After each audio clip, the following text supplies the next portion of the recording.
guys, how are you?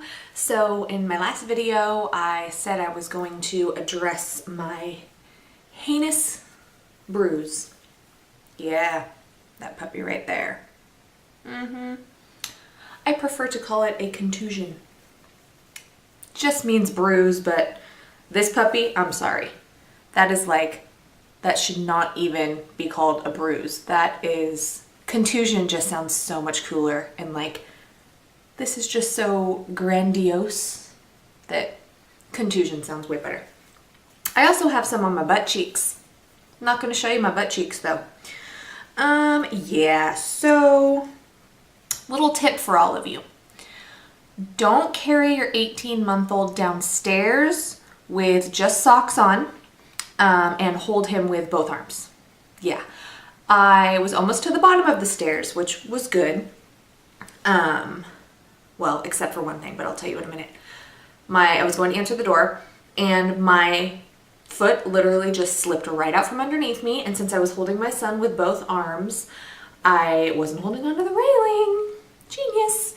Landed right on my tailbone and my arm, obviously. I didn't realize I also landed on my arm at the same time. And it kind of shot me forward, and then he hit his head on the tile. Yes, we are both okay.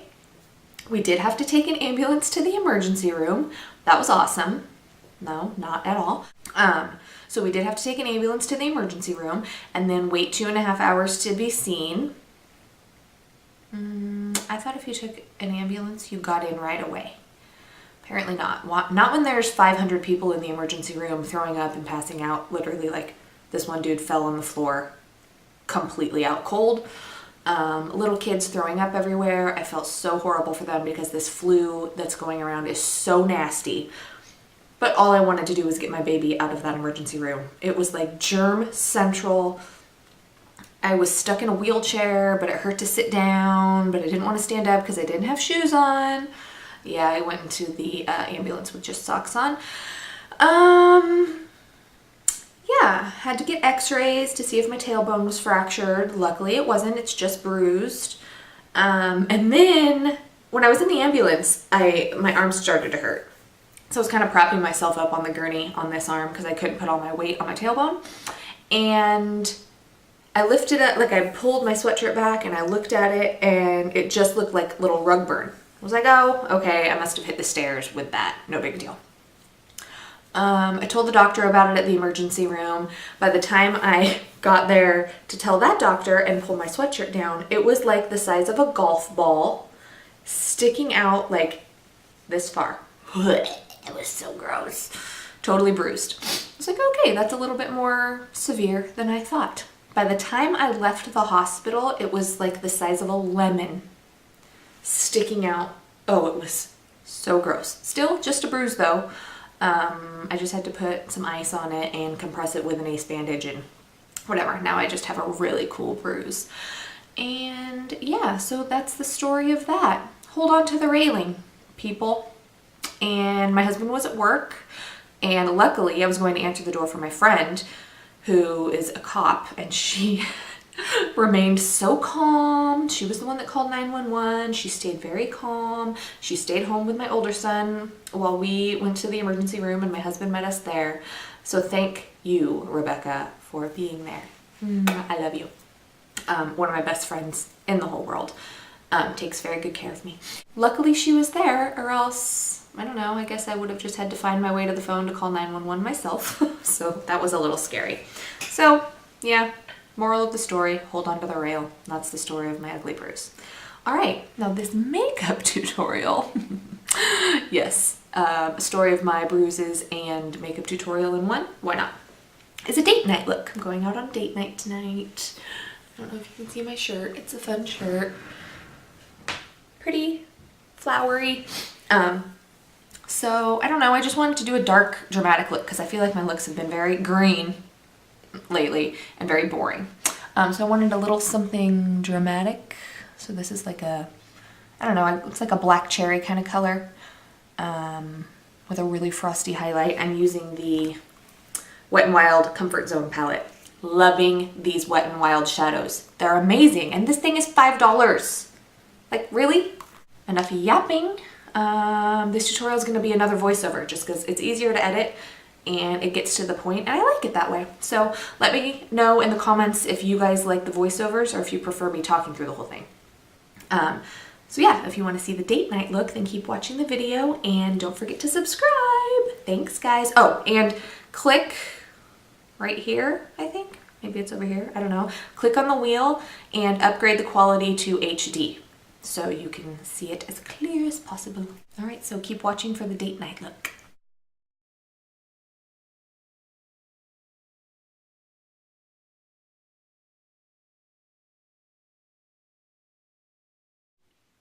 So I'm going to start out with Lemonade Eyelid Primer by Benefit. This is only my second time using it, and just so you guys know, I'm not a fan. Even by the time this video is over, my eyeshadow starts to crease. And I'm using the Comfort Zone palette by Wet n Wild. Not doing green. I'm going to do that color right there, just like a black cherry color. It's not really coming through on camera.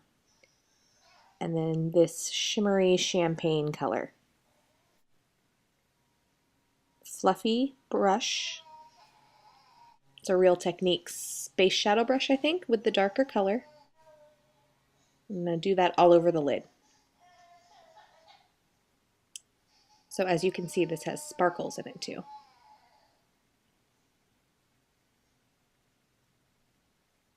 These Wet n Wild shadows are super pigmented and blend really nicely.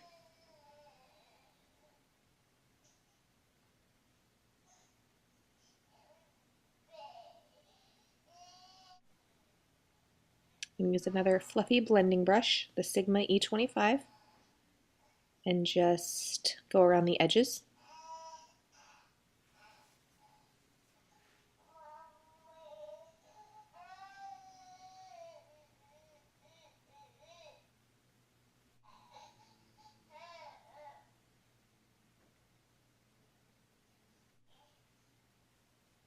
Till I get it just the shape I want.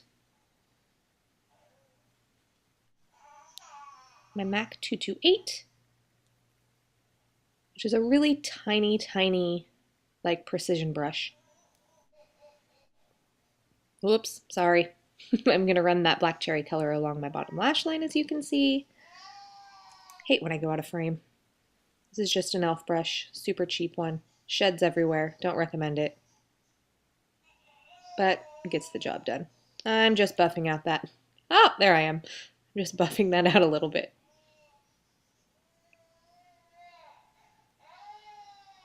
See, told you it sheds.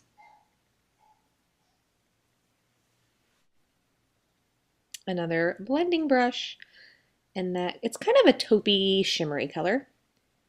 I'm going to actually use this on my brow bone. So not a color I would normally use on my brow bone, but I did it and I kind of liked it.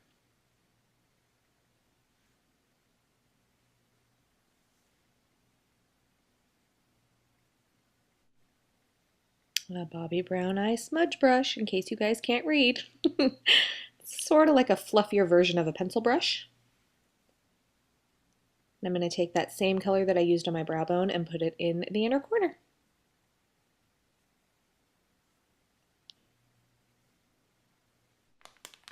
Ah, the best Neutrogena makeup remover wipes, my favorite. And I'm just going to use that on my finger and clean up the shadow. These Wet n Wild shadows do have some fallout, so I would recommend doing your concealer afterwards.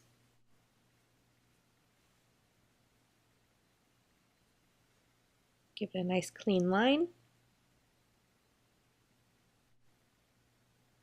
MAC Ebony eyeliner. I rub it on my hand to warm it up a little bit, that way it glides on the waterline easier. Make sure I stay in the frame this time.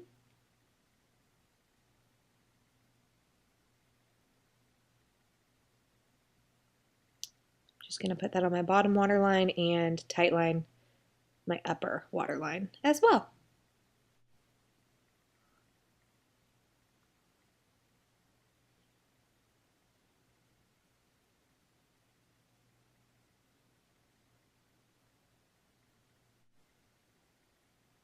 My Master Precise liquid liner, which is the pen looking one with a really pointed felt tip. And put that along my upper lash line. You can hardly see it against this dark color, but I'm doing it anyway. My pen's drying out, as you can see. Super annoying.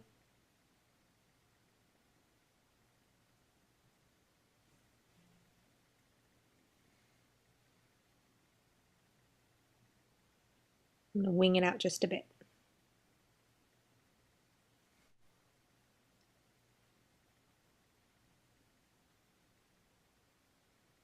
Which is extra awesome when your pen is running out of eyeliner.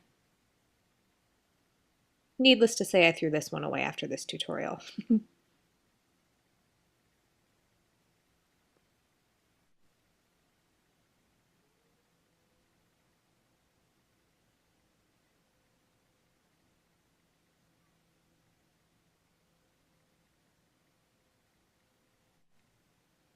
Ta-da! These Salon Perfect Lashes I got at Walmart.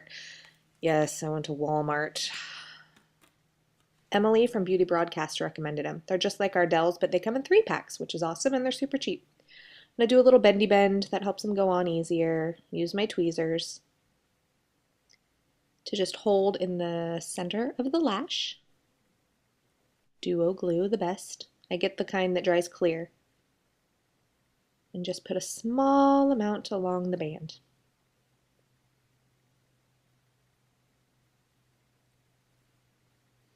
And then I let it dry for about 1 to 2 minutes before I apply it. Make sure it gets a little tacky.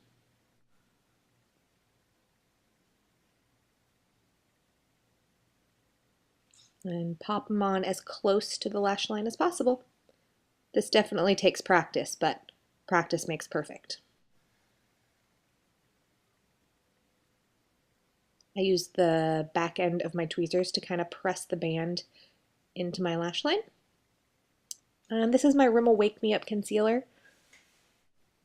I wasn't sure about it when I first started using it, but I've been using it for about a week and a half now. About a week, and I like it. Just gonna do that to conceal my lovely dark circles with a MAC 224 fluffy blending brush.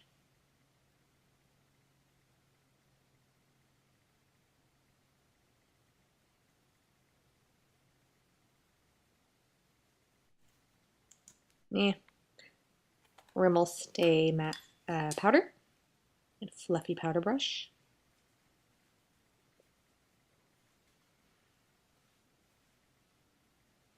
Do-do.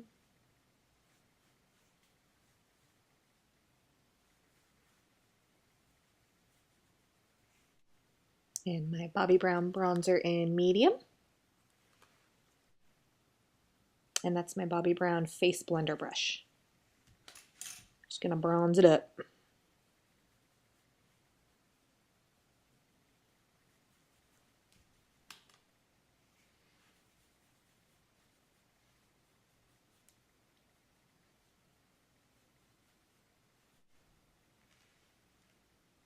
Little looky look for you. Not so bad for such a cheap eyeshadow. And I'm trying out this Almay Get Up and Grow mascara. It's okay. I can't say that I love it. I'm just going to do a little coat to blend my lashes with the false ones. And this blush is from Melaleuca. It's a Nicole Miller blush. I forget the name of it. Desert Rose, possibly? I'm going to pop some of that on the apples of my cheeks.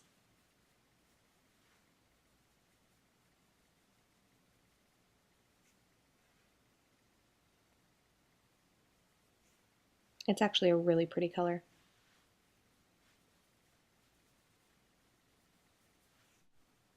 MAC Subculture Lip Liner, one of my faves.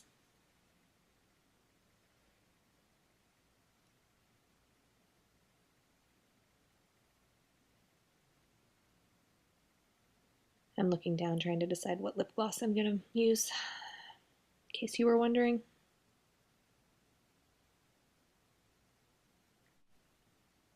Fill in slightly with the lip liner. And then, oh, this was a bad choice. L'Oreal Infallible Plumping Lip Gloss. Looks really pretty. Sticky as all hell. I don't recommend this either. I think I switched to MAC Nymphette after the video. So there's the finished look. I hope you guys like it. Thank you so much for watching. This is the awkward end of the video where I'm trying to show you the finished product. Bye guys.